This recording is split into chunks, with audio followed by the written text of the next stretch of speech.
The shed is perfectly fine for someone your age. My daughter-in-law Jessica said this while sipping her morning latte in what used to be my kitchen. I smiled, nodded, and continued sweeping the dirt floor of the converted tool shed they'd relegated. Me too. What she didn't know was that by next week, she'd be staring at a sold sign in the front yard, frantically calling me to beg for somewhere to live. Before we dive into this story, don't forget to hit that like button, comment where you're watching from, and subscribe so you never miss stories like this one. Trust me, you're going to want to see how this unfolds. My name is Rose Mitchell. I'm 70 years old, and until 18 months ago, I owned the most beautiful 15-acre property in Millbrook County, complete with a sprawling farmhouse that had been in my family for 3 generations. But this story really begins 2 years ago, when my world shifted in ways I never saw coming.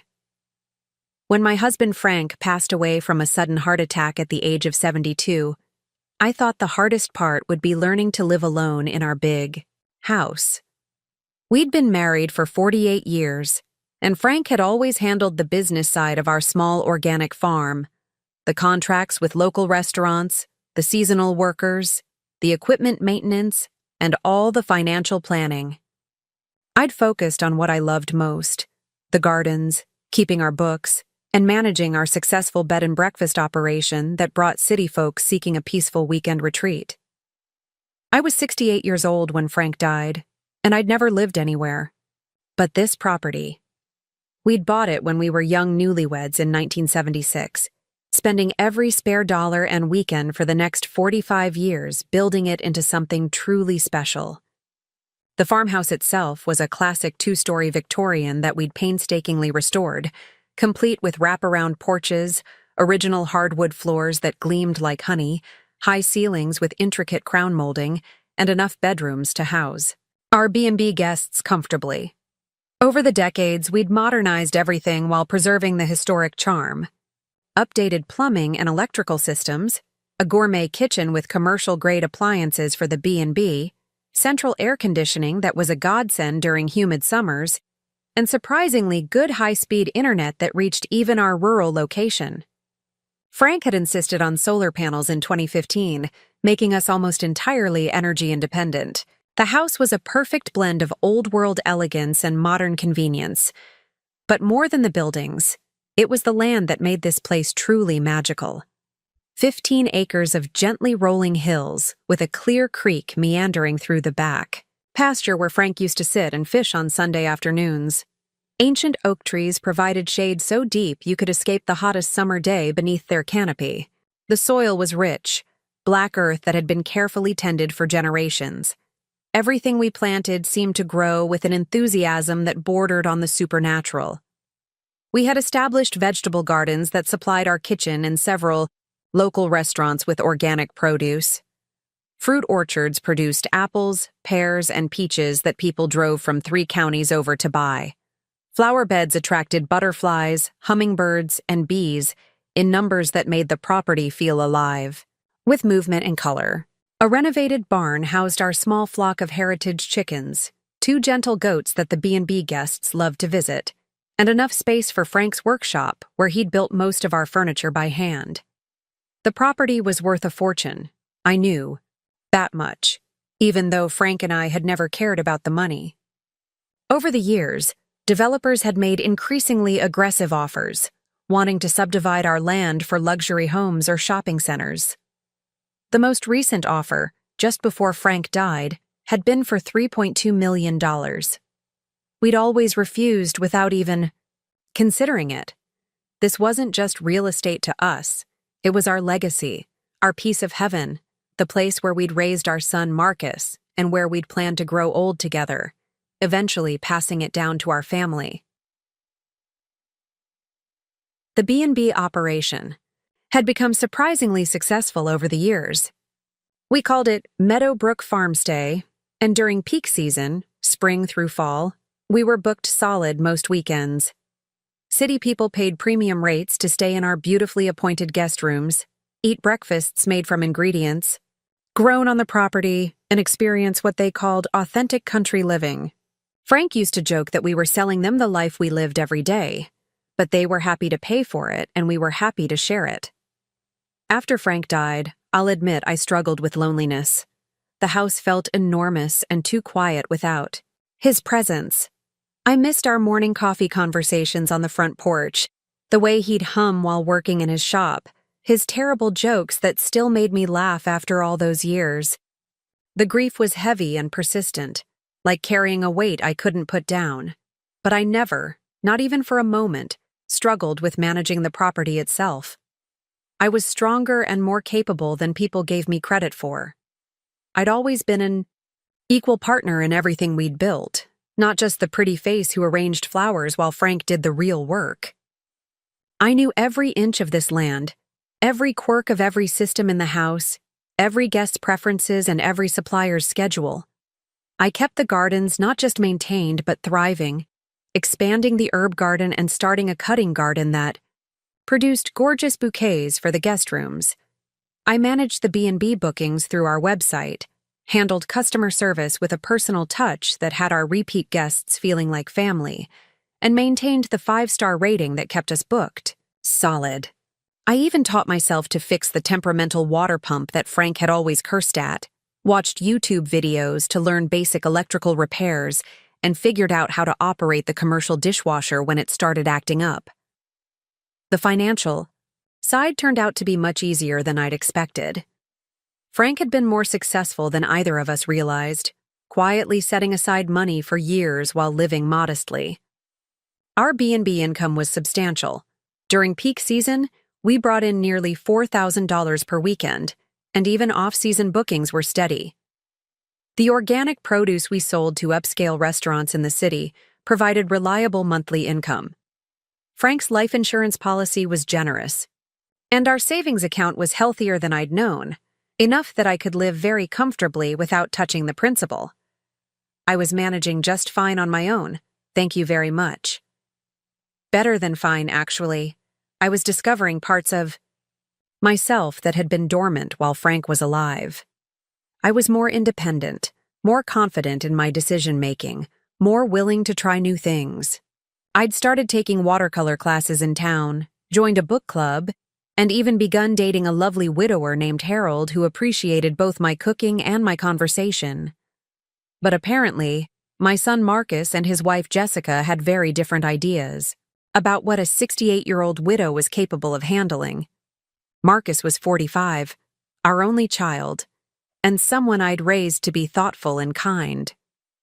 He'd always been a good son, dutiful, responsible, the kind of man who called his mother every Sunday and remembered birthdays without being reminded.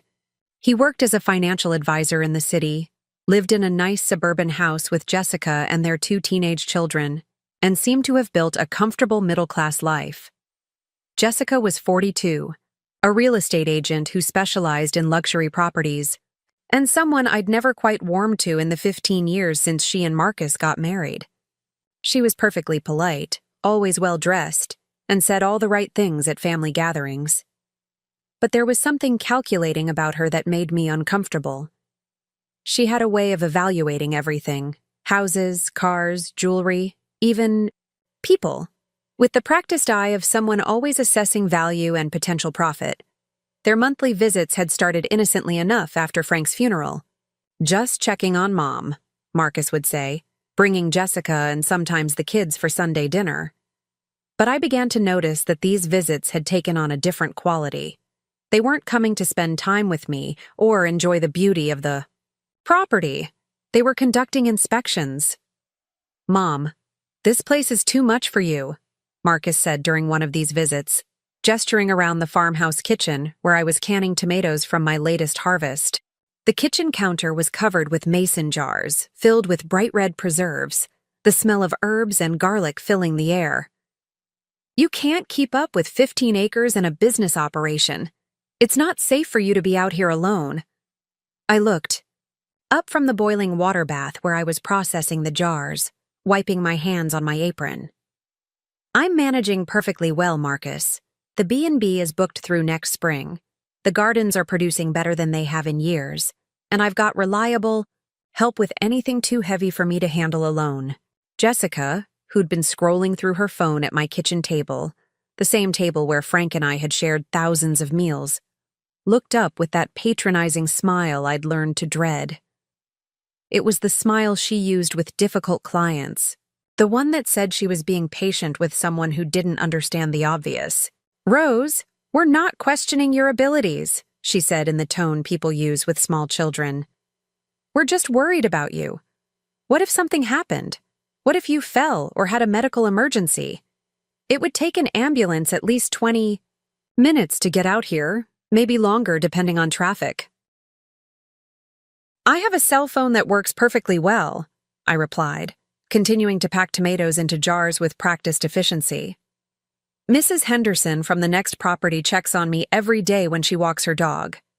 Tom Bradley from Bradley Farm helps me with the heavy equipment maintenance and anything else I can't handle myself. The UPS driver knows to check if he doesn't see me around the usual time. I'm hardly isolated." Marcus and Jessica exchanged one of their looks, the kind of wordless, marital communication that excluded me from my own conversation. I'd seen this look before, and it always preceded some new suggestion about how I should be living my life. "Mom, we've been talking," Marcus said carefully, settling into Frank's old chair at the head of the table. The chair where my husband had read his morning paper for 45 years, where he'd helped Marcus with homework, where he'd planned our days and dreams. Seeing Marcus sitting there, but with Jessica's agenda behind his words, made something twist painfully in my chest. "We think it would be better if you moved closer to town," he continued. "Somewhere smaller, easier to manage. There are some really nice senior communities these days." "I'm not moving to a senior community," I interrupted, setting down my canning ladle with more force than necessary. "This is my home, Marcus. Your father and I built this life together over nearly 50 years. I'm not giving it up because you think I'm too old to handle it." "But Mom," Jessica chimed in, leaning forward with what she probably thought was a concerned expression. "Think about it practically. You could sell this place for millions, probably close to 4 million in today's market. Think of how comfortable you could be with that kind of money. No more worrying about property maintenance. No more being tied down to a business operation. No more isolation." That's when the real motivation behind these conversations became crystal clear.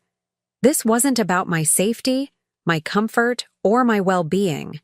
This was about my money, my property, the legacy that Frank and I had spent our lives building, drop by drop, board by board, season by season.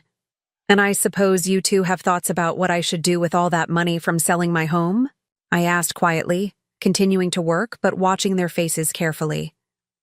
Marcus had the grace to look embarrassed, his face reddening slightly as he realized how transparent their motives had become. But Jessica pressed on with the determination of someone who'd already convinced herself that her desires were perfectly reasonable. "Well, obviously we'd want to help you manage it," she said smoothly. "Marcus has extensive experience with financial planning and investment strategies.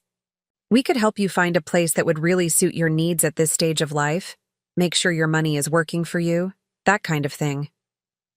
I looked at my son, this man I'd carried for 9 months, raised through scraped knees and broken hearts, put through college by working double shifts at the local diner, celebrated with at his wedding and the births of his children.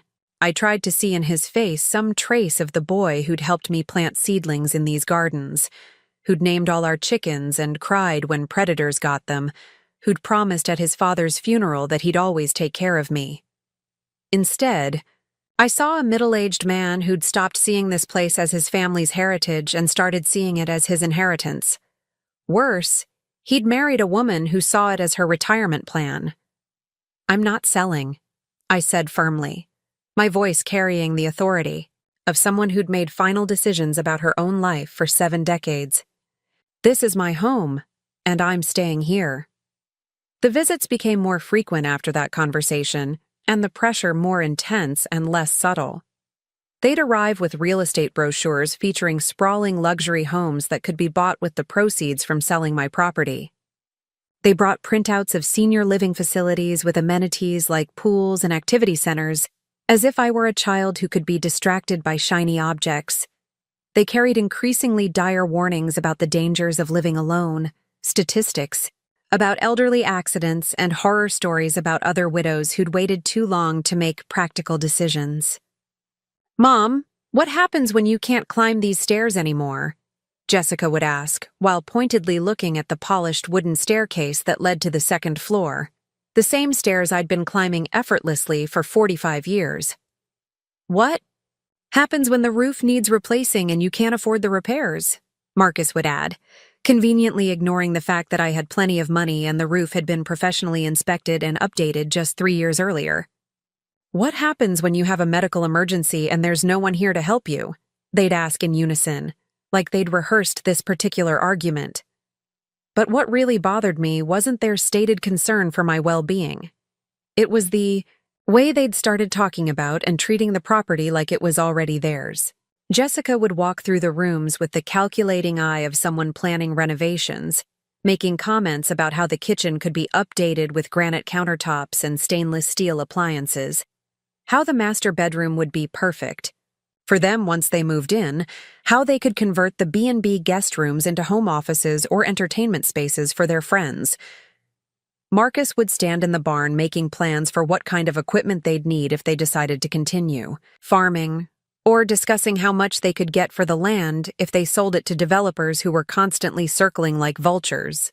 They'd have these conversations while I was standing right there, as if I'd already died or moved away, as if my opinion didn't matter because I was just an old woman who couldn't see the bigger picture. The absolute breaking point came 6 months after these pressure campaigns had started, when they arrived one crisp October morning with a folder full of papers and the kind of serious, determined expressions people wear when they're about to deliver an ultimatum. "Mom," Marcus said, settling into Frank's chair with an air of authority that made my blood pressure spike. "We need to have a serious conversation about your future." I poured myself a cup of coffee from the pot I'd been drinking from for decades, sat down across from them at my own kitchen table, and noted how Jessica had spread papers out like she was conducting a hostile business takeover in my own home. "We've been doing extensive research," Jessica began, her voice taking on the professional tone she used with real estate clients. "And we think we've found the perfect solution that addresses everyone's concerns." She slid a glossy brochure across the table toward me. It showed a modern apartment complex with manicured landscaping and a sign reading, "Golden Years Independent Living Community." "It's only 15 minutes from our house," Marcus added quickly, like proximity to them was some kind of selling point. "You'd have your own apartment, 1 bedroom, 1 bath, perfectly sized for your needs. But there's a community dining room where you can eat with other people your age, activities planned every day like crafts and movie nights, and medical staff on site 24 hours a day if you need anything." I stared at the brochure, feeling something cold and heavy settle in my stomach. The apartments looked like hotel rooms. The community areas looked like waiting rooms. The residents in the photos all looked like they were posing for a funeral. Home advertisement. "You want me to move to an old folks' home?" I said flatly. "It's not an old folks' home," Jessica said with exaggerated patience, the same tone she'd used to explain basic concepts to a confused child. "It's independent living for active seniors. You'd have your own space and complete autonomy, but with built-in community support and medical supervision." "And what happens to my property?" Another one of those loaded looks passed between them, the kind that confirmed they'd discussed this scenario extensively when I wasn't around. "Well," Marcus said slowly, trying to sound casual about what was obviously a carefully planned proposal, "we could move in here temporarily, just to take care of the place while it's on the market. Make sure everything's properly maintained, handle the B&B bookings during the transition, coordinate with real estate agents, that kind of thing. You want to sell my home. Mom, we want you to be practical about your situation," Jessica said, leaning forward with the intensity of someone who'd been building up to this moment for months. "This place is worth at least $3 million, probably closer to $4 million in today's market. You could live very comfortably on that money for the rest of your life, without any of the stress, responsibility, or physical demands of maintaining a property this size. I set down my coffee cup very carefully, the way you do when you're trying not to throw it across the room. And if I refuse? Marcus looked uncomfortable, but Jessica leaned back with the kind of cold determination I was beginning to recognize as her natural state when she didn't get what she wanted. "Rose, we're not trying to force you into anything," she said with the practiced insincerity of someone who was absolutely trying to force me into something. "But we are trying to help you see reason. You're 70 years old, living alone on a huge property, running a business that requires constant physical work and attention to detail. Something is going to happen. It's not a matter of if, it's when. And when it does, we're going to be the ones who have to clean up the mess, handle the crisis, and deal with all the consequences of your stubbornness. So, this is about protecting yourselves from future inconvenience? This is about protecting you from your own inability to face reality," Jessica shot back, her mask of politeness finally slipping to reveal the irritation underneath. Then she caught herself, took a breath, and softened her tone. "We love you, Rose.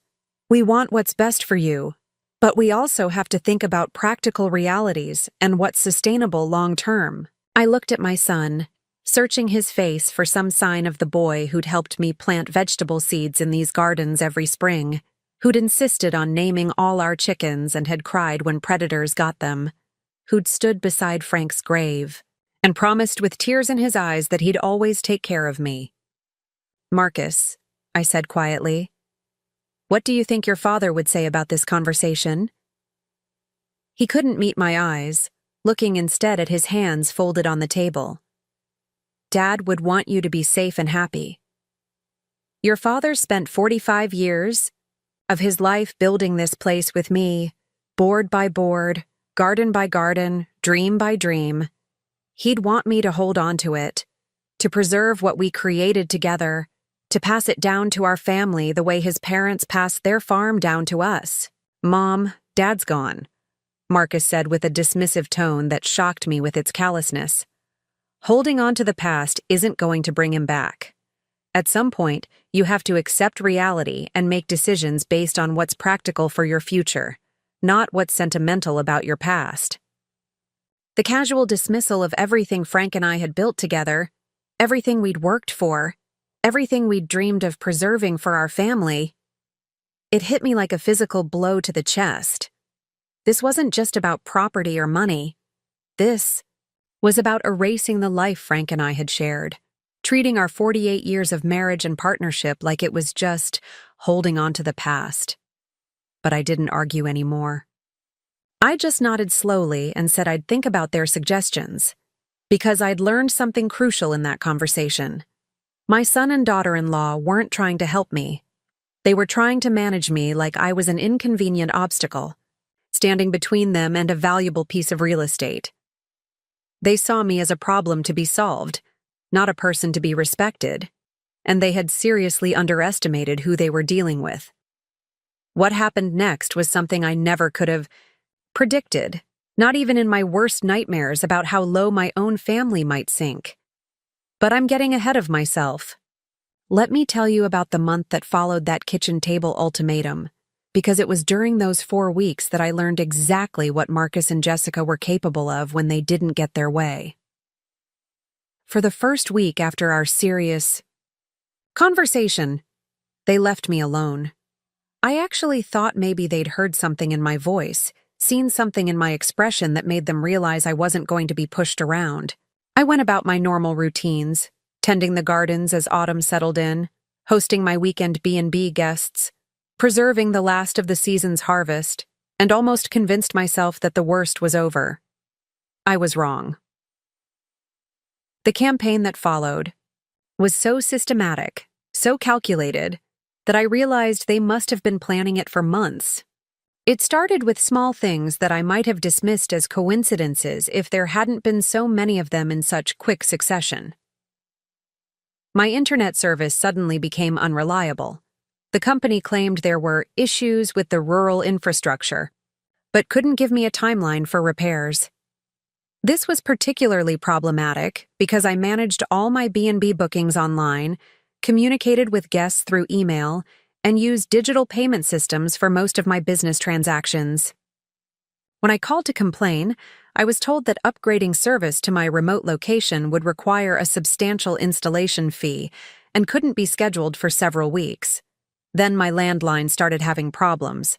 Calls would drop randomly, static, would interrupt conversations, and sometimes the line would be completely dead for hours at a time.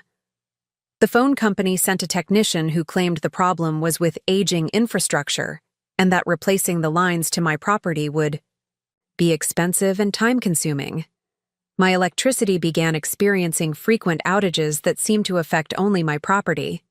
The power company explained that my section of the grid was particularly vulnerable because of my isolated location, and that installing backup systems or improving reliability would require significant investment. Each of these service disruptions was explained with technical language and bureaucratic policies that sounded plausible on the surface. But when they all happened within 2 weeks of each other, to someone who'd had reliable utilities for 45 years, the pattern was obvious.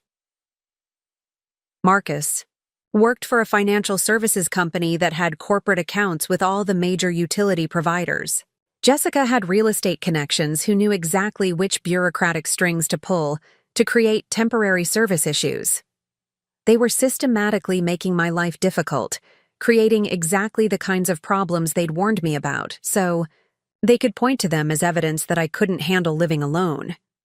But the utility sabotage was just the beginning.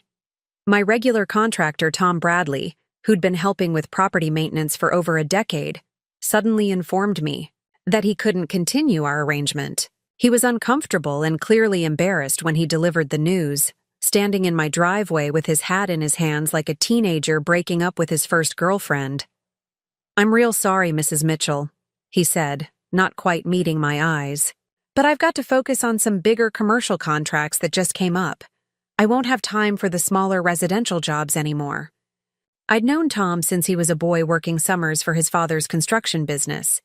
I'd watched him build his own company, recommended him to other property owners, and considered him almost like family. The idea that he was dropping me for bigger contracts was absurd. My property provided him with steady year-round work, and I paid promptly and generously. "Tom," I said gently, "what's really going on here?" He shifted uncomfortably, looking everywhere except at my face. "It's just business, Mrs. Mitchell, nothing personal." "Is someone paying you more money to stop working for me?" His face flushed red, and I had my answer. "Tom, how long have we known each other?" "Since I was 12 years old, Mrs. Mitchell." "And in all that time, have I ever been anything but fair and honest with you?" "No, ma'am. You've been nothing but good to me and my family." "Then please do me the courtesy of being honest with me now. What did they offer you?" He was quiet for a long moment, staring at his boots. Finally, he looked up with misery written all over his face. "Mrs. Mitchell, they offered me the contract to renovate their whole house, plus some commercial properties Jessica's got listed. It's more work than I usually see in a year, and with my youngest starting college next fall." He trailed off, but I understood. "They told you that if you kept working for me, you wouldn't get those contracts." He nodded miserably. "It's okay. Tom, I understand. You have to do what's best for your family." The relief on his face was painful to see.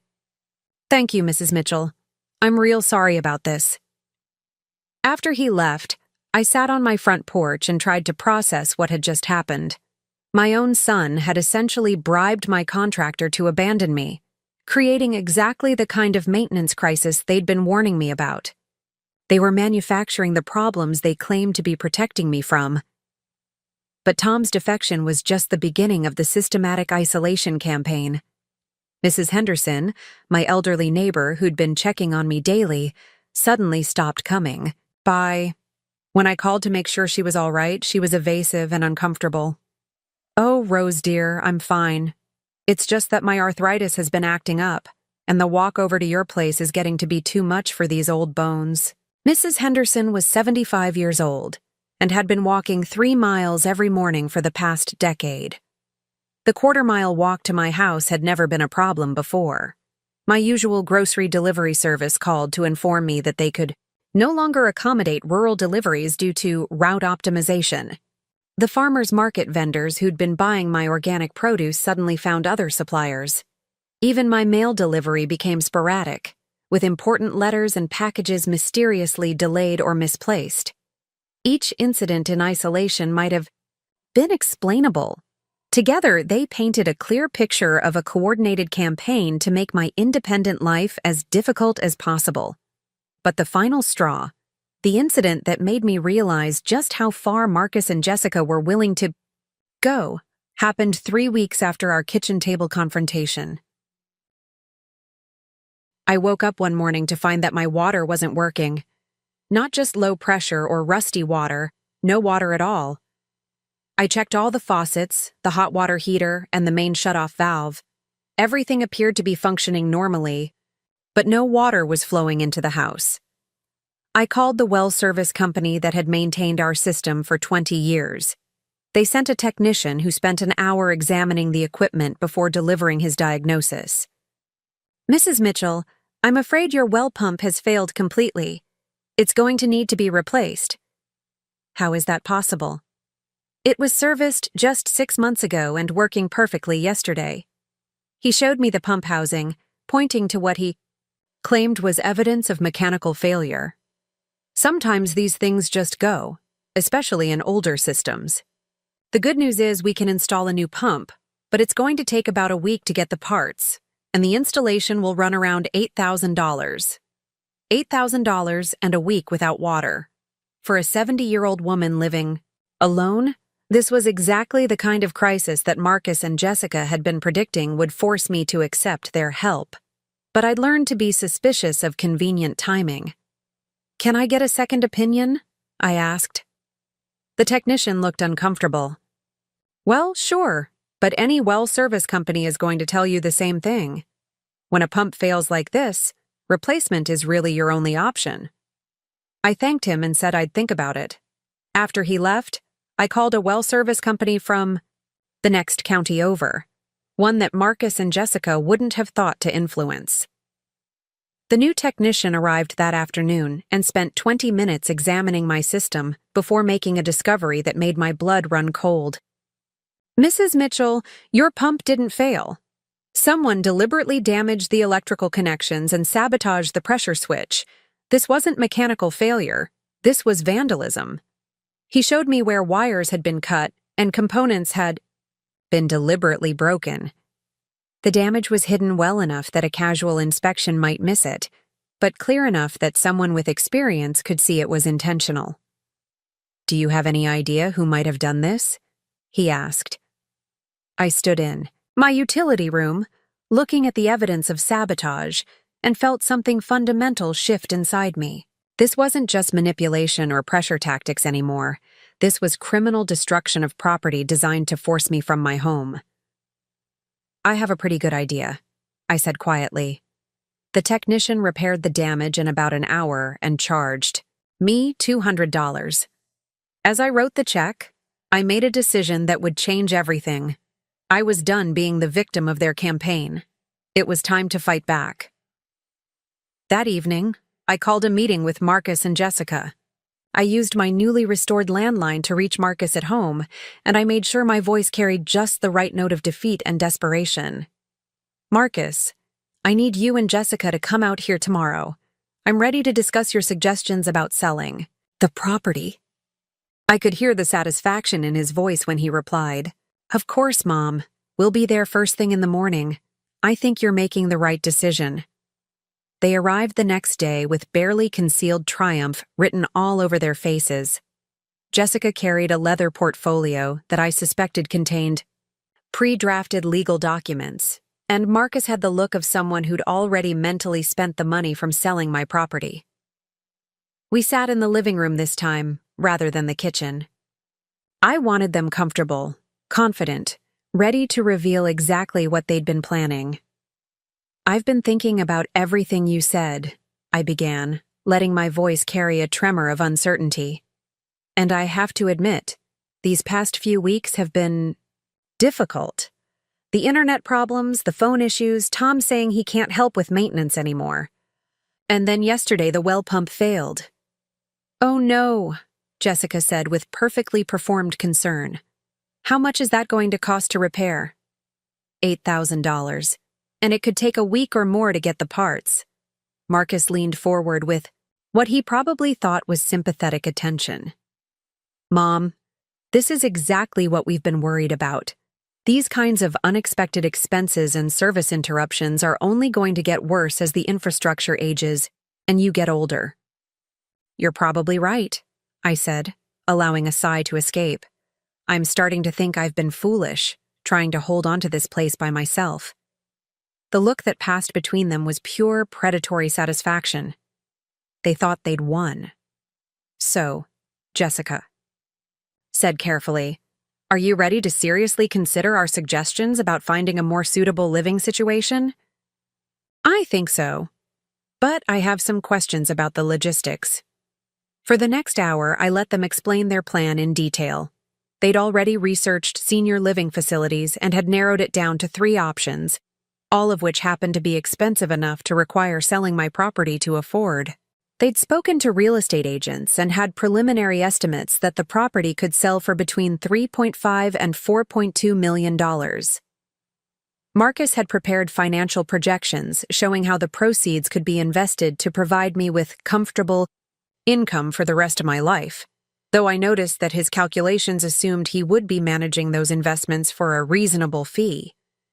Jessica had brochures for estate sale companies that could handle disposing of my excess belongings, and she'd already identified which pieces of my furniture and artwork would be suitable for a smaller living space. They had thought of everything. Every detail had been planned. Every obstacle had been anticipated.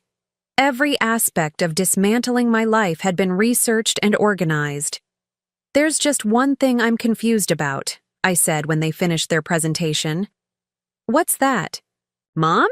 Well, you keep talking about how concerned you are for my safety and well-being, but some of the problems I've been having lately seem convenient for your argument." Marcus looked puzzled. "What do you mean?" "I mean, it's interesting that all these service issues started right after our conversation about selling the property. And it's remarkable how Tom suddenly got better job offers that required him to stop working for me. And I'm particularly curious about how my well pump failed in a way that looks suspiciously like sabotage." The color drained from both their faces. "Mom, what are you suggesting?" Marcus asked, but his voice had lost its confident tone. "I'm suggesting that you've been systematically creating the problems you claim to be protecting me from. I'm suggesting that you've been manipulating my service providers, bribing my contractor, and possibly even committing criminal acts to force me into selling my home." Jessica recovered first, her real estate training kicking in. "Rose, that's a very serious accusation. Do you have any proof of these claims?" I smiled at her, the same patient, patronizing smile she'd been giving me for months. "As a matter of fact, I do." I reached into the side table drawer and pulled out a folder containing documentation I'd been gathering for the past week. Photos of the sabotaged well equipment, written statements from the honest technician who'd repaired it, records of the suspicious timing of all my service disruptions, screenshots of online reviews mentioning that my internet service provider had been mysteriously reliable for everyone else in the area. But the most damning piece of evidence was a recording I'd made of my conversation with Tom Bradley's teenage son, who'd felt guilty about his father's sudden change of heart and had confided in me about the conversation between Tom and Marcus. I set the folder on the coffee table between us and watched their faces as they realized how much I knew. "Here's what's going to happen," I said, my voice calm and steady. "You're going to leave my property right now, and you're not going to contact me again unless I specifically invite you to do so. You're going to stop interfering with my service providers, stop bribing my contractors, and stop sabotaging my way. Utilities. Mom, I think you're overreacting, Marcus started to say. I'm not finished, I interrupted, and something in my tone made him stop talking immediately. If I discover any further interference with my life or my property, I'm going to file criminal charges for vandalism, harassment, and conspiracy. I'm also going to file a civil lawsuit for damages and emotional distress. Jessica's face had gone from pale to red. You can't prove anything. And even if you could, we're family. No court is going to— Jessica, I said quietly, you're a real estate agent. You know that property crimes are taken very seriously, especially when they involve elderly victims. You also know that real estate licenses can be revoked for criminal convictions. Are you really willing to risk your career for this? She opened her mouth to argue, then closed it again. And Marcus, I continued, you work in financial services. How do you think your employer would react to learning that you've been involved in a scheme to defraud an elderly relative? How would your professional reputation survive criminal charges related to elder abuse? Marcus looked like he was going to be sick. Mom, you never meant to get caught, I finished. But you did, and now you're going to live, with the consequences. I stood up and walked to the front door, holding it open for them. I suggest you leave now, before I change my mind about giving you this one opportunity to walk away. They gathered their papers and portfolios with shaking hands, moving like people in a daze. As they reached the door, Marcus turned back to me with tears in his eyes. Mom, I'm sorry. I know we handled this wrong, but we really were trying to help. No, Marcus. You were trying to help yourselves. To my property, to my money, to a lifestyle you felt entitled to but hadn't earned. You saw me as an obstacle to your plans, not as a person deserving of respect. Can we fix this somehow? Can we start over? I looked at this man I'd raised, this person who'd conspired to sabotage my home and force me into exile, and felt something break inside my chest that I knew would never heal completely. I don't know, Marcus. Right now, I need you to leave, so I can decide what kind of relationship, if any, I want to have with people who've shown me that they're willing to commit crimes to get what they want from me. They left without another word, and I watched their car disappear down my driveway before closing and locking the door. I stood in my living room, the room where Frank and I had celebrated birthdays and holidays, where we'd read books by the fireplace on winter evenings, where we'd made plans and shared dreams for 45 years, and realized that everything had changed. My son and daughter-in-law had shown me exactly who they were when they thought I was helpless. They'd revealed the depths of their greed and the lengths they were willing to go to get what they wanted. But they'd also made a critical mistake. They'd underestimated not just my resolve, but my resources. They thought they were dealing with a helpless old woman who could be manipulated and bullied into submission. They had no idea what I was actually capable of, and they were about to find out. That night, I sat at my kitchen table with a cup of tea and a legal pad, making lists. Not lists of things to pack or places to live, lists of phone numbers to call, strategies to implement, and consequences to arrange. Because Marcus and Jessica weren't the only ones who could play games with utilities and services. They weren't the only ones who understood how to use professional networks and bureaucratic leverage. The difference was, I had 45 years of community connections, business relationships, and accumulated goodwill that they couldn't even imagine. I had resources they didn't know about, allies they'd never considered, and options they couldn't predict. Most importantly, I had something they'd never had, the moral authority that comes from being in the right. They'd declared war on a harmless, old woman who just wanted to live peacefully in her own home. They were about to discover that this harmless old woman was neither harmless nor defenseless, and the consequences of their actions were going to be more devastating than they could possibly imagine. After Marcus and Jessica left that day, I expected them to retreat and lick their wounds, maybe regroup and try a different approach, or perhaps even accept that their scheme had failed and leave me alone. I should have known better. Desperate people don't give up easily, especially when they can smell millions of dollars slipping through their fingers. What happened next was both predictable and shocking in its audacity. 3 days after I'd confronted them with evidence of their sabotage campaign, Marcus called me with a voice full of what sounded like genuine remorse and concern. "Mom, I've been doing a lot of thinking since our conversation, and I owe you a huge apology. Jessica and I got carried away with our concerns for your safety, and we handled everything completely wrong." I listened silently, curious to see where this new strategy was heading. I realize now that we were being controlling and disrespectful. "You're a strong, capable woman who has every right to make her own decisions about her life and her property. We should have trusted your judgment, instead of trying to manipulate the situation." The apology sounded rehearsed, but there was enough sincerity in his voice to make me wonder if he'd actually had a genuine change of heart. Maybe the shock of being caught had forced him to confront what they'd been doing. "I appreciate you saying that, Marcus," I said carefully. "Mom, I want to make this right. I want to prove to you that we can respect your choices and support you in living the life you want to live." "What did you have in mind?" "Well, instead of pressuring you to sell the property, what if we helped you stay?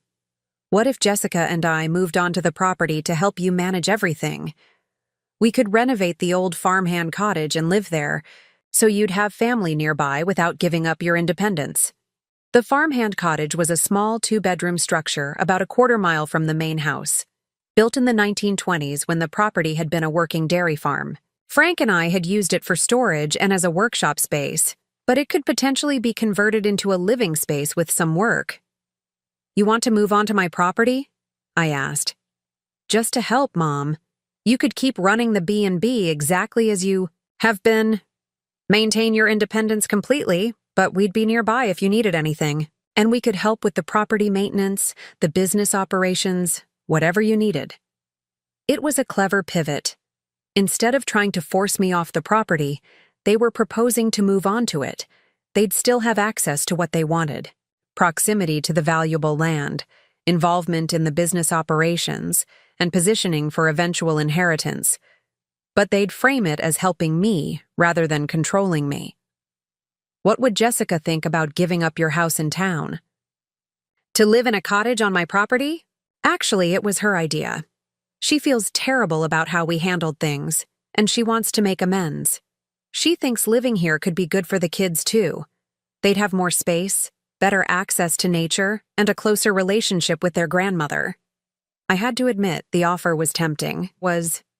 The isolation that Marcus and Jessica had artificially created over the past month had reminded me how much I'd enjoyed having family around when the kids were younger, and having help with property maintenance would genuinely be useful, especially as I got older.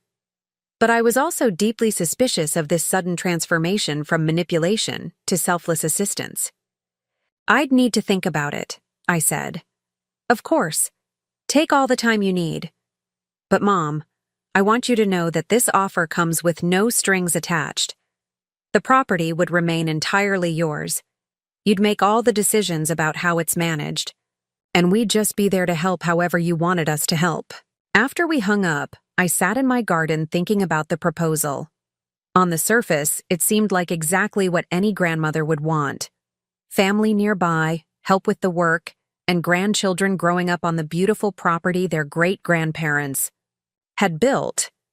But I couldn't shake the feeling that this was just a more sophisticated version of the same scheme. Over the next week, Marcus and Jessica launched a charm offensive that was impressive in its thoroughness and persistence. They visited every other day, bringing flowers, homemade meals, and detailed plans for renovating the cottage. They were respectful, deferential, and seemingly committed to supporting my decisions rather than overriding them. Jessica, in particular, seemed like a completely different person. Gone was the calculating real estate agent who'd been pressuring me to sell. In her place was a warm, family-oriented woman who spoke enthusiastically about vegetable gardens, homeschooling possibilities for the kids, and community-building projects we could work on together. "Rose, I've been researching sustainable farming practices," she said during one visit, spreading out printed articles and planning documents on my kitchen table. "I think we could really expand the organic operation here. Maybe add some heritage breed livestock, start a farm-to-table restaurant component to complement the B&B. She'd done impressive research. Her proposals were well thought out, financially, sound, and genuinely exciting. The idea of expanding the property's agricultural operations had always appealed to me, but Frank and I had never had the time or energy to pursue it seriously. The kids are so excited about the possibility of living here," Marcus added. "Emma's been talking about learning to ride horses, and Jake wants to help with the chicken coop. They're both old enough now to really appreciate what you and Dad built here." Emma was 16 and Jake was 14, ages when most teenagers were more interested in video games and social media than farm life. But when they visited with their parents, they did seem genuinely enthusiastic about the property. Emma asked thoughtful questions about the gardens and talked about art projects inspired by the natural beauty. Jake was fascinated by the mechanical aspects of the B&B operations and the property maintenance equipment. The family dinners we shared during this courtship period were some of the most pleasant times I'd spent with Marcus and Jessica since Frank's death. The conversation was easy. The kids were engaged and respectful, and for brief moments I could almost forget the manipulation and sabotage of the previous months. But I was 70 years old, not 17. I'd seen enough of life to recognize when people were telling me what they thought I wanted to hear. So I did what any sensible woman in my position would do. I hired a private investigator. I'd never hired a PI before, but I figured if Marcus and Jessica could play dirty, so could I. I found a reputable firm through my lawyer and asked them to conduct a thorough background check on my son and daughter-in-law's financial situation. What they discovered was illuminating. Marcus and Jessica were in serious financial trouble, much more serious than I'd realized. Jessica's real estate career had hit a rough patch over the past 2 years, with several major deals falling through and her commission income dropping by nearly 60%. Marcus's financial planning business was struggling in the competitive market, and he'd made some poor investment decisions with their personal savings. They were 3 months behind on their mortgage payments and facing foreclosure proceedings. Their credit card debt was substantial, over $85,000 across multiple cards, all maxed out. Jessica's BMW had been repossessed 2 months earlier, though they'd managed to keep that information from becoming public. Marcus's retirement accounts had been cashed out to pay for immediate expenses, leaving them with no long-term financial security. Most damning of all, they'd taken out a second mortgage on their house 18 months earlier, right around the time Frank died. The loan documents listed family property inheritance as a planned source of repayment. They'd been planning to inherit my property since the day Frank was buried. The cottage renovation plan wasn't about helping me or being closer to family. It was about positioning themselves on the property so they could gradually take control of operations, isolate me from outside support, and eventually force the sale they'd been planning all along. Living on site would give them daily access to my business records, my personal affairs, and opportunities to create new crises that would require their intervention. But the most disturbing part of the investigator's report was the discovery that Jessica had already been in contact with several development companies about the potential sale of my property. She'd provided detailed property descriptions, aerial photographs, and preliminary assessments of development potential. She'd even received initial offers ranging from $4.2 million to $5.8 million, depending on zoning approvals and subdivision possibilities. They'd been shopping my property while pretending to help me keep it. Armed with this information, I made a decision that would change everything. Instead of confronting them immediately, I decided to let them proceed with their plan. I would agree to the cottage arrangement, let them move onto the property, and give them just enough rope to hang themselves. Because I had my own plan now. And unlike theirs, mine was going to work. When Marcus called to check on my decision about their proposal, I surprised him with enthusiastic acceptance. I've been thinking about what you said, and I think it's a wonderful idea. Having family nearby would be a blessing, and I could really use help expanding the agricultural operations. The relief in his voice was palpable. Mom, that's fantastic. We're so excited to make this work. I do have one condition, though. Of course. What is it? I want everything formalized in writing. A lease agreement for the cottage, clear boundaries, about responsibilities and decision-making authority, that sort of thing. I've learned that even family arrangements work better when expectations are clearly defined. Absolutely. Jessica actually suggested the same thing. We want everything to be transparent and fair. I'll bet she did. Jessica would want legal documents, because she was planning to use them to establish residency rights, business partnership claims, and eventually, inheritance arguments. What she didn't realize was that I was planning to use those same documents to protect myself from exactly those kinds of manipulations. Over the next month, we negotiated a comprehensive agreement that covered every aspect of their residency. On my property, I insisted on involving lawyers, my lawyer for my interests and their lawyer for theirs. I wanted everything documented, witnessed, and legally binding. The final agreement was a masterpiece of protective language that Jessica's lawyer either didn't fully understand or thought he could work around later. The cottage lease was month to month, with a 30-day termination clause that could be exercised by either party for any reason. Marcus and Jessica would pay market rate rent for the cottage, utilities, and shared access to property amenities. They could help with property maintenance and B&B operations, but only under my direct supervision and at my discretion. Most importantly, the agreement explicitly stated that their residency created no ownership rights, business partnership claims, or inheritance expectations. They would be tenants, not partners, and their presence on the property was entirely at my pleasure. Jessica signed the documents with a smile, probably thinking she was outsmarting a naive old woman who didn't understand legal complexities. What she didn't realize was that I'd been running a small business for 20 years and had learned to protect myself with ironclad contracts.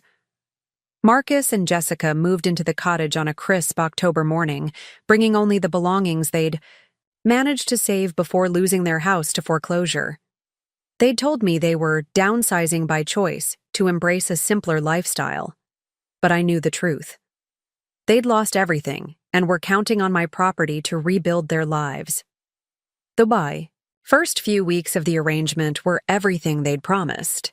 They were helpful, respectful, and genuinely useful around the property. Marcus proved to be handy with repairs and maintenance tasks. Jessica threw herself into expanding the B&B marketing and developing new revenue streams. The kids seemed to genuinely enjoy the rural lifestyle and were surprisingly helpful with daily chores. I almost started to believe that maybe they'd learned from their mistakes and were sincerely committed to making this new arrangement work for everyone.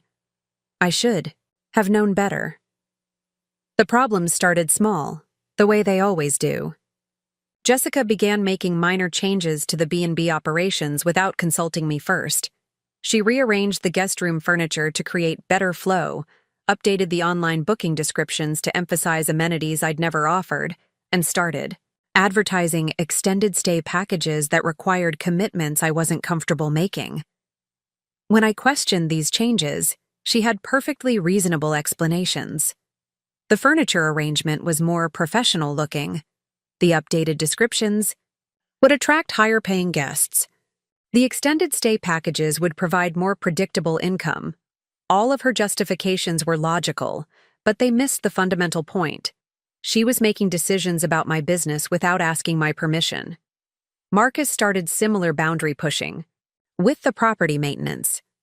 He hired contractors for projects I hadn't approved, ordered equipment I hadn't requested, and made structural changes to outbuildings without consulting me. When I objected, he explained that he was just trying to be proactive, to handle necessary improvements so I wouldn't have to worry about them. But I wanted to worry about them. They were my buildings, my property, my decisions to make.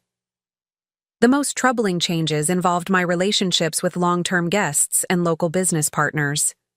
Jessica began fielding phone calls intended for me, making commitments on my behalf, and gradually positioning herself as the primary contact for B&B operations.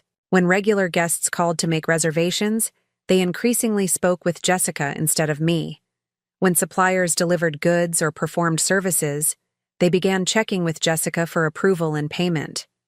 I was being systematically removed from the management of my own business. The shift was subtle enough that most people probably didn't notice it happening. Jessica was friendly and professional with everyone, and she handled things competently. But the result was that I was becoming a figurehead in my own operation while she assumed the role of actual manager. When I tried to address these issues directly, both Marcus and Jessica became defensive and hurt. "Mom, I thought you wanted our help," Marcus said when I confronted him about the unauthorized contractor work. "I was trying to take care of things so you wouldn't have to deal with the stress and hassle." "Rose, I'm just trying to make the business more efficient and profitable," Jessica added when I questioned her booking policy changes. "I thought you'd appreciate having someone handle the day-to-day operations, so you could focus on the parts you enjoy most." They were using my own desire for help against me, making me feel ungrateful for objecting to their increasingly controlling behavior. It was a sophisticated form of gaslighting that made me question whether I was being unreasonably suspicious or appropriately cautious. But the moment that crystallized everything happened 6 weeks after they'd moved into the cottage. I woke up one morning to discover that Jessica had rearranged my entire kitchen, not just moved a few things around for better efficiency, completely reorganized everything. Dishes, pots, utensils, pantry items, spices, everything had been relocated according to her ideas about optimal kitchen organization. When I came downstairs to make my morning coffee, I couldn't find anything in my own kitchen. The coffee was in a different cabinet. The mugs were in a different location. Even the coffee maker had been moved to what Jessica apparently considered a better spot. I stood in the middle of the kitchen where Frank and I had shared thousands of meals, where I'd cooked for B&B guests for 20 years, where I'd preserved countless harvests from our gardens and felt like a stranger in my own home. "Jessica," I called, trying to keep my voice calm. She appeared from the living room, wearing an apron that used to be mine and looking pleased with herself. "Good morning, Rose. I hope you don't mind, but I got up early and reorganized the kitchen for better workflow. It's much more efficient now. Everything's grouped by function and frequency of use. You're going to love how much easier cooking will be." I stared at her, trying to process the audacity of someone rearranging another person's kitchen without permission. "You moved everything in my kitchen." "I optimized everything in your kitchen," she corrected with a bright smile. "Trust me, once you get used to the new system, you'll wonder how you ever managed with the old setup." "Jessica, this is my kitchen, in my house. These are my belongings, arranged the way I want them arranged." Her smile faltered slightly. "Rose, I was just trying to help. I have a lot of experience with kitchen design from my real estate work, and I could see how much more functional this space could be with better organization." "I didn't ask for your help with my kitchen organization." "Well, no, but I thought it would be a nice surprise. A way to contribute to making the household run more smoothly." The word household hit me like a slap. She wasn't talking about helping with my house. She was talking about managing our shared household. She'd mentally moved from tenant to co-owner, from helper to manager, from guest to resident, with equal rights. "Jessica, I want you to put everything back exactly the way it was." "Rose, just give it a chance. Once you see how much better, I want you to put everything back exactly the way it was, right now." She looked at me like I was being unreasonable, like I was rejecting a generous gift out of stubbornness. But she began moving things back to their original locations, muttering under her breath about how some people were resistant to positive changes. As I watched her restore my kitchen to my preferred arrangement, I realized that this had been a test. Jessica had been gradually pushing boundaries for weeks, seeing how much control she could assume before I pushed back. The kitchen reorganization was her way of finding out whether I still considered myself the authority in my own home. I'd passed her test by asserting my boundaries, but in doing so, I'd also failed her test by proving that I wasn't going to be as easy to manipulate as she'd hoped. That afternoon, I made a decision that had been building for weeks. It was time for Marcus and Jessica to go. But I wasn't going, to simply evict them and return to the status quo. Oh no. They'd shown me exactly who they were, what they were capable of, and what they were planning. They demonstrated that they saw my property as their inheritance and my life as an obstacle to their plans. They'd pushed a 70-year-old woman to the breaking point with their greed and manipulation, and now they were going to learn what happened when you underestimated someone who'd spent 70 years accumulating wisdom, resources, and the kind of patience that comes from knowing exactly how to wait for the perfect moment to strike back. The eviction would be just the beginning. What came next would teach them that actions have consequences, that betraying family trust has a price, and that sometimes the people you think are powerless are actually the most dangerous opponents you could possibly choose. But first, I had to get them off my property. And I had exactly the right plan to make that happen in the most memorable way possible. But first, I had to get them off my property. And I had exactly the right plan to make that happen in the most memorable way possible. The irony of what I was about to do wasn't lost on me.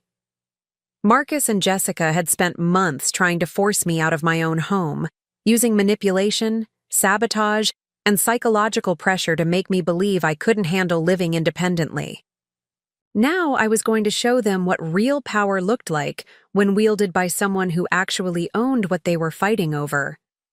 But before I reveal how this all played out, let me tell you about the phone call that changed everything. A call I received exactly 1 week after the kitchen reorganization incident that had finally opened my eyes to their true intentions.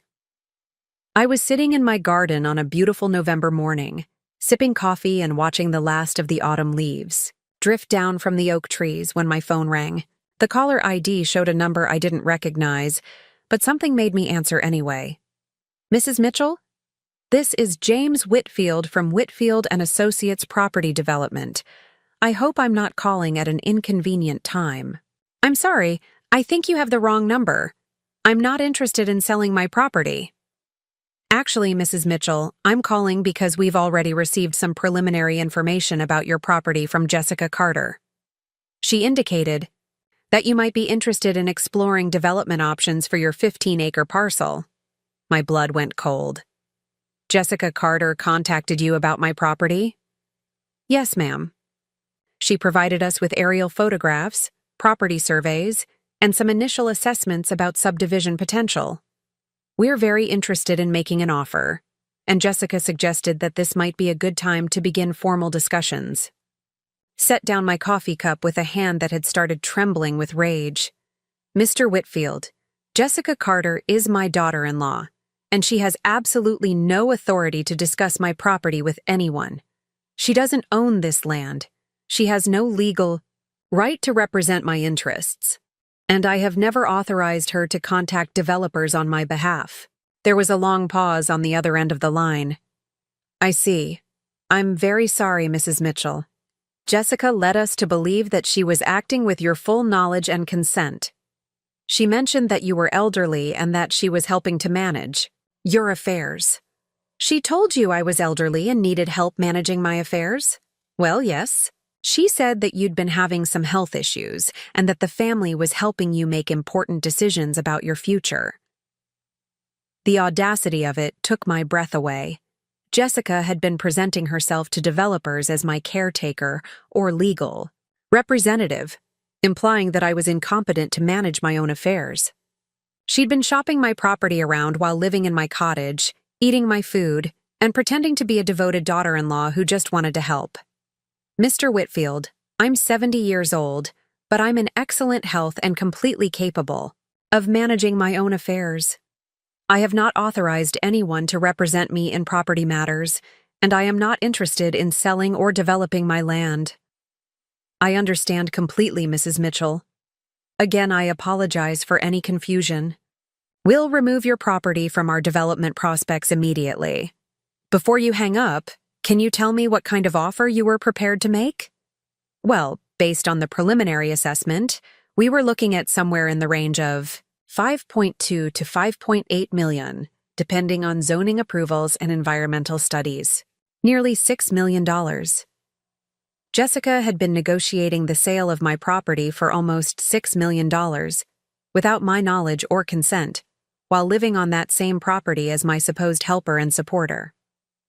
After I hung up, I sat in my garden for a long time, trying to process the full scope of their betrayal. It wasn't just that they wanted me to sell the property. They'd been actively working to sell it behind my back, using their residency on the land to gather information and establish credibility with developers. But Mr. Whitfield's call had given me something even more valuable than information about their treachery. It had given me the perfect weapon to use against them, because while Jessica had been busy presenting herself as my representative to developers, she'd been creating a paper trail of fraud, misrepresentation, and possibly elder abuse. And I had witnesses, documentation, and evidence of everything she'd done. It was time to end this charade once and for all. That afternoon, I made 3 phone calls that would set my plan in motion. The first call was to my lawyer, Richard Morrison, who'd been handling my legal affairs for 15 years. I explained the entire situation: the manipulation campaign, the sabotage, the cottage arrangement, and Jessica's unauthorized contact with developers. Rose, this is serious. What Jessica's been doing could constitute fraud, elder abuse, and possibly criminal impersonation. You have grounds for both criminal charges and a civil lawsuit. I don't want to sue them, Richard. I just want them off my property and out of my life. But I want to make sure they can never try something like this again. What did you have in mind? I explained my plan, and after a long pause, Richard chuckled. Rose, that's either brilliant or completely crazy, possibly both. Are you sure you want to go this route instead of just having them arrested? I'm sure.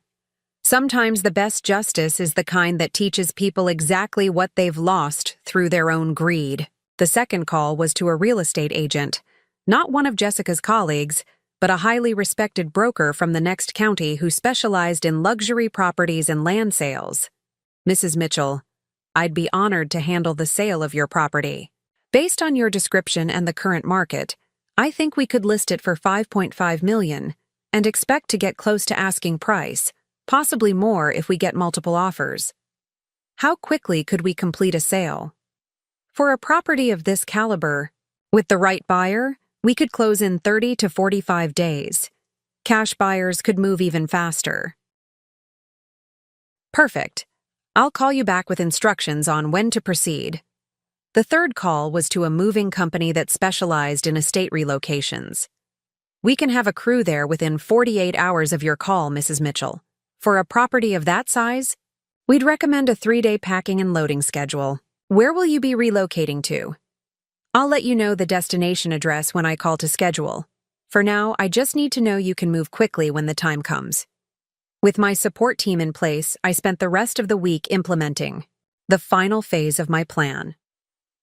I quietly packed my most precious belongings, family photos, Frank's personal items, my grandmother's china, important documents, and stored them in a climate-controlled unit in town. To anyone watching, it would look like I was just doing some organization and decluttering. I also made arrangements for the B&B guests who had reservations over the next 2 months. I contacted each party personally, explained that I was making some changes to the property, and helped them find alternative accommodations. Most were understanding, and several mentioned that they'd noticed some inconsistencies in recent communications that had made them wonder if something was changing. Jessica had apparently been promising amenities and services that I'd never offered, creating exactly the kind of customer service problems that I'd spent 20 years avoiding. On Thursday morning, exactly 1 week after the developer's phone call, I was ready to spring my trap. Marcus and Jessica were in the cottage, having breakfast when I knocked on their door. They seemed surprised to see me so early, but invited me in with their usual pretense of warmth and hospitality. "Rose, good morning. You're up early today. Would you like some coffee?" Jessica asked, gesturing toward the kitchen that had once been my storage space and was now decorated with my dishes and furniture that they'd borrowed from the main house. "No, thank you. I wanted to talk to both of you about something important." They exchanged one of their looks, the same kind of wordless communication that had been excluding me from conversations in my own home for months. "Of course, Marcus said. What's on your mind?" "I received an interesting phone call yesterday from a property developer named James Whitfield." Jessica's face went completely white, but she tried to maintain her composure. "Oh? What did he want?" "He wanted to discuss an offer for my property. Apparently, someone named Jessica Carter had been providing him with detailed information about my land and had suggested that I might be interested in selling." Marcus looked confused, but Jessica was clearly calculating her response. "Rose, I can explain that. I was just doing some preliminary research to understand the property's value, in case you ever did decide to consider selling. I wasn't making any commitments on your behalf." "Really?" "Because Mr. Whitfield seemed to think you were representing me in some official capacity. He mentioned that you'd told him I was elderly and having health issues, and that the family was helping me make important decisions." "I never said you were incompetent." "No, but you did tell him I was elderly and needed help managing my affairs. You presented yourself as my representative without my knowledge or consent. You provided confidential information about my property to a third party for the purpose of soliciting offers to purchase." Marcus was beginning to understand the seriousness of the situation. "Mom, if there was some miscommunication—" "There was no miscommunication, Marcus. There was deliberate deception. Jessica has been shopping my property to developers while living on that property as my tenant and pretending to be my supportive daughter-in-law." I pulled out a folder containing printed emails, phone records, and documentation that my lawyer had helped me prepare. I have evidence of multiple contacts between Jessica and various development companies. I have records of information sharing that violates our lease agreement and potentially constitutes fraud. And I have witness statements about Jessica's misrepresentation of her authority to act on my behalf. Jessica had gone from white to red, and I could see anger replacing her fear. "Rose, you're blowing this completely out of proportion. I was just trying to help you understand your options. By going behind my back to developers? By telling them I was incompetent? By promising them access to detailed property information without my consent? I never promised them anything. I was just gathering information." "Jessica, you told Mr. Whitfield that this might be a good time to begin formal discussions. That sounds like more than information gathering to me." Marcus tried to intervene. "Mom, I'm sure we can work this out. Maybe there was some misunderstanding about boundaries." "The only misunderstanding was mine, Marcus. I misunderstood your motivations for wanting to live on my property. I thought you wanted to help me, but you actually wanted to position yourselves to take control of my assets." I stood up and pulled out a document that my lawyer had prepared. "This is a 30-day notice to vacate the cottage. You have 30 days from today to remove yourselves and all your belongings from my property." Jessica shot to her feet. "You can't evict us. We have a lease." "Yes, you do. A month-to-month lease that either party can terminate with 30 days' notice. I'm exercising that option." "Rose, please," Marcus said, his voice taking on a pleading tone. "Let's talk about this rationally. We can work out whatever problems you think exist. The problem, Marcus, is that you and your wife have shown me exactly who you are. You've shown me that you see my property as your inheritance, my life as an inconvenience, and my trust as something to be exploited. That's not true. It is true. You sabotaged my utilities to create crises that would force me to depend on you. You bribed my contractors to abandon me so I'd feel helpless.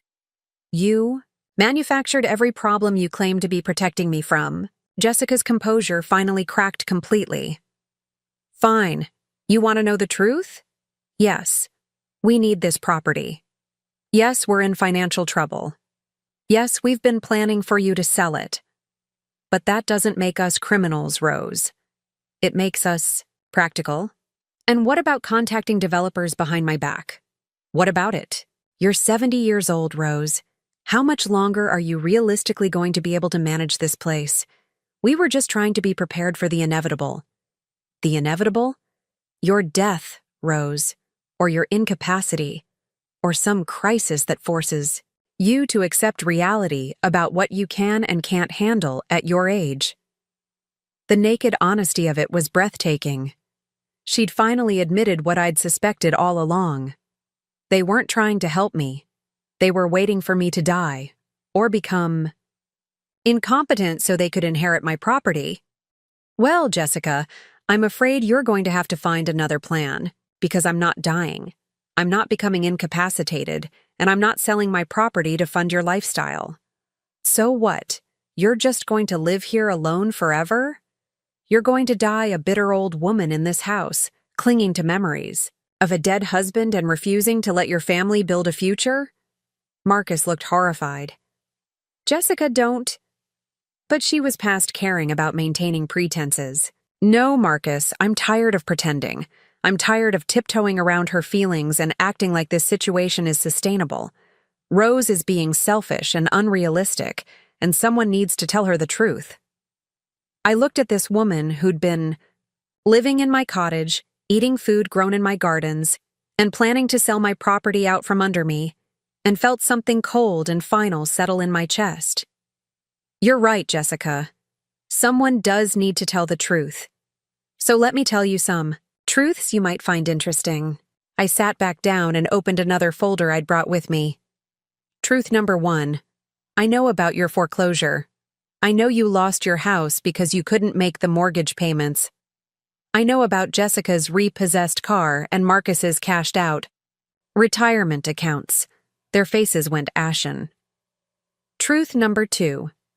I know you took out a second mortgage 18 months ago listing family property inheritance as your planned source of repayment. You've been banking on my death since the day Frank was buried. Mom, how did you?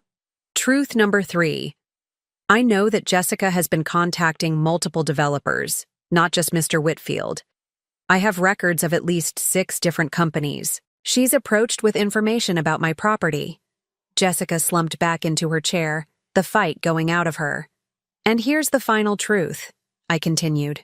Everything you've been trying to force me to do, selling this property and moving to a senior community, I'm going to do voluntarily, but not because you manipulated me into it, and not for your benefit.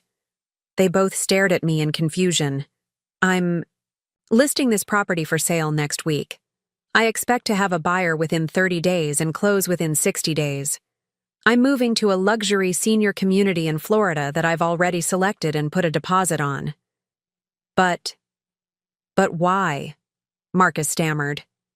Because watching you two these past months has made me realize something important. This property was special when Frank and I shared it together. It was our dream, our refuge, our life's work. But Frank is gone, and trying to preserve our life here without him has become more about holding on to the past than building a future. I stood up and walked to the window, looking out at the gardens that Frank and I had planted together 45 years earlier.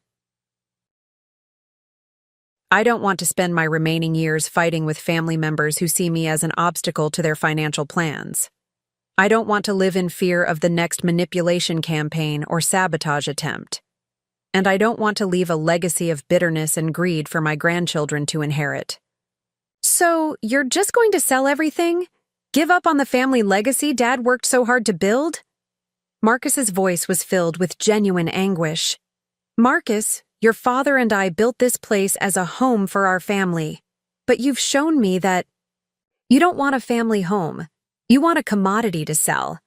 You don't want to preserve what we built. You want to profit from it. I turned back to face them both. So I'm going to sell it to someone who will appreciate it and preserve it.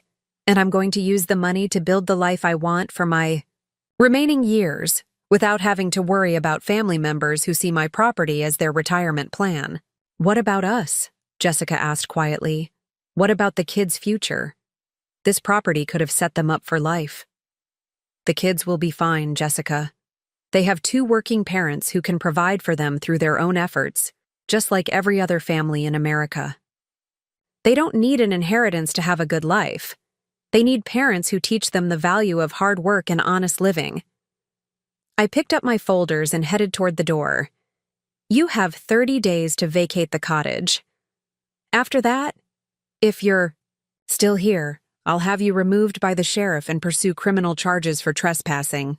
Mom, wait, Marcus called after me. Can we talk about this? Can we work something out? I paused at the door and looked back at my son. This man I'd raised and loved and sacrificed for, who'd repaid that love by trying to steal my home and manipulate my final years. Marcus, you told me to figure out my own life. Congratulations, I'm taking your advice. I walked out of the cottage and back to my house, feeling lighter than I had in months, but that conversation was just the beginning of the most satisfying week of my life. 3 days later, the for sale sign went up in my front yard. Not a small, discreet sign, but a large professional display with color photos and premium marketing materials. I made sure it was visible from the cottage so Marcus and Jessica would see it every time they looked out their window. The listing price was $5.8 million. Within 48 hours, I had 3 serious inquiries and 1 cash offer for full asking price. The cash offer came from a family with young children who wanted to continue operating the B&B while raising their kids on the property. They loved the gardens, appreciated the agricultural potential, and understood the historical significance of the farmhouse. They were exactly the kind of family that Frank and I would have wanted to pass our legacy to. I accepted their offer immediately. While the sale was being processed, I had the moving company come to pack my belongings. I stood in my driveway, directing the movers as they loaded boxes and furniture into trucks, very aware that Marcus and Jessica were watching from their cottage window. But the most satisfying moment came when the buyers arrived for their final walkthrough before closing. The Peterson family, husband, wife, and 3 children ranging from 8 to 15, fell in love with the property exactly as Frank and I had 45 years earlier. They walked through the gardens exclaiming over the beauty, discussed plans for expanding the agricultural operations, and talked excitedly about hosting family gatherings in the farmhouse. Mrs. Peterson mentioned that they'd been looking for exactly this kind of property for years, somewhere they could build a multi-generational family compound while operating a sustainable business. We want our children to grow up understanding where food comes from, learning the value of hard work, and appreciating the natural world, she explained as we toured the vegetable gardens. This place is perfect for that. As I watched the Peterson children explore the same gardens where Marcus had played as a boy, I felt a sense of peace and closure that I hadn't expected.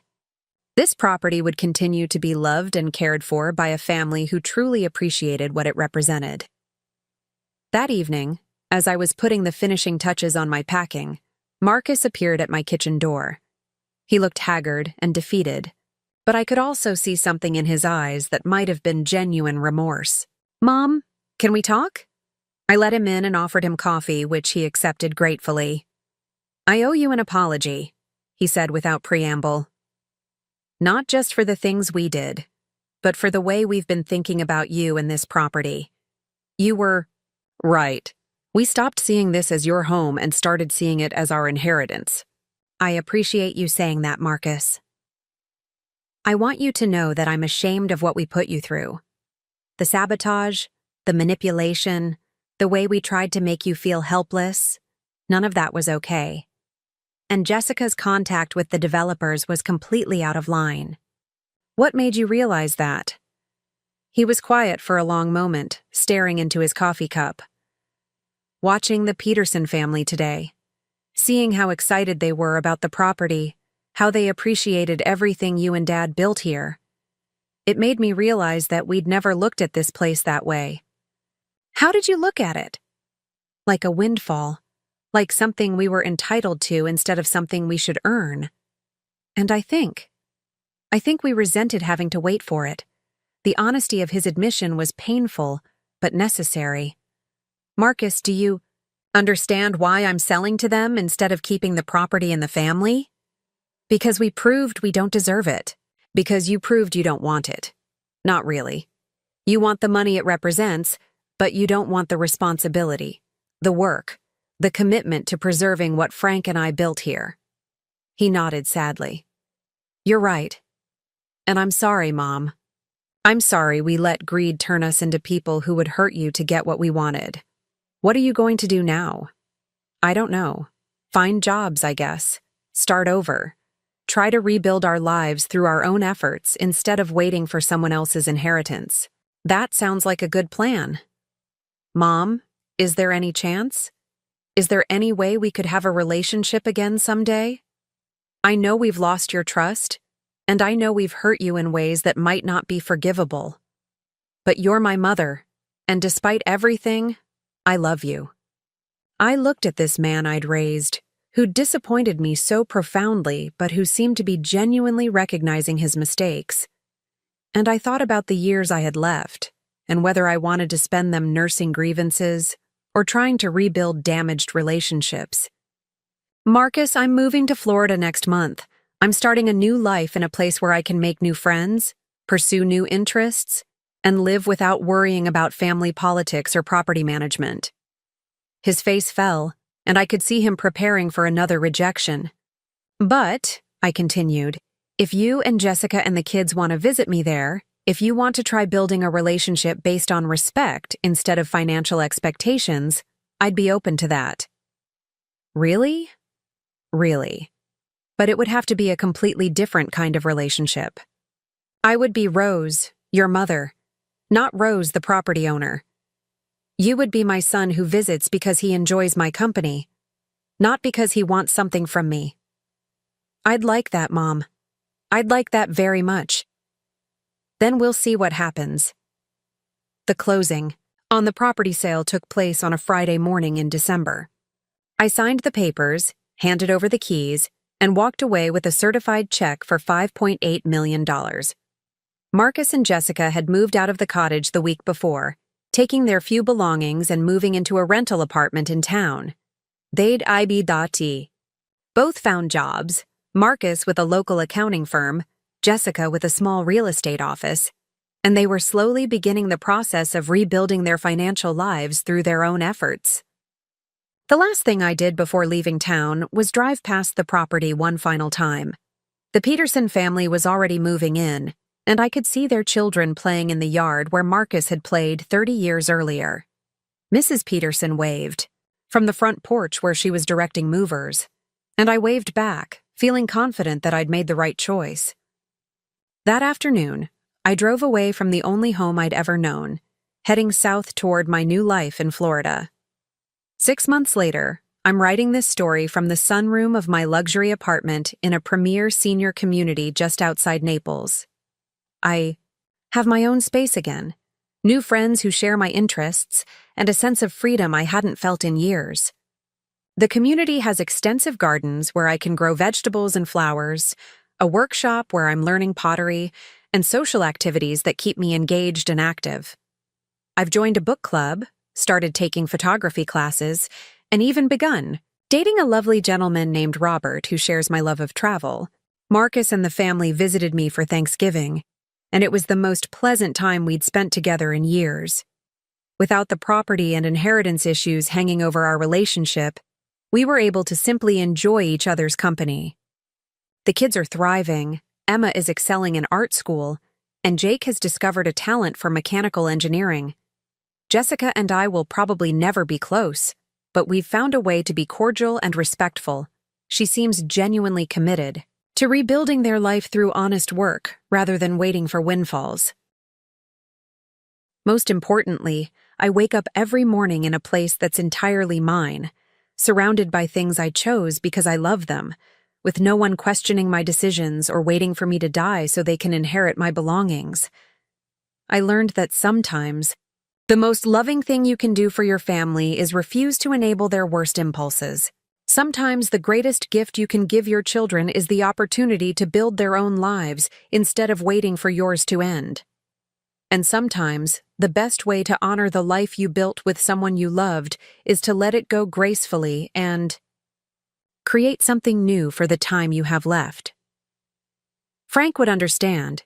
He always said that home isn't a place. It's the people you love and the life you build together. I'm building a new life now, and it's beautiful. As for that shed, they told me to stay in? Well, it turned out I didn't need to stay anywhere I didn't want to be. Because when you own the property, you make the rules. And I made the best rule of all.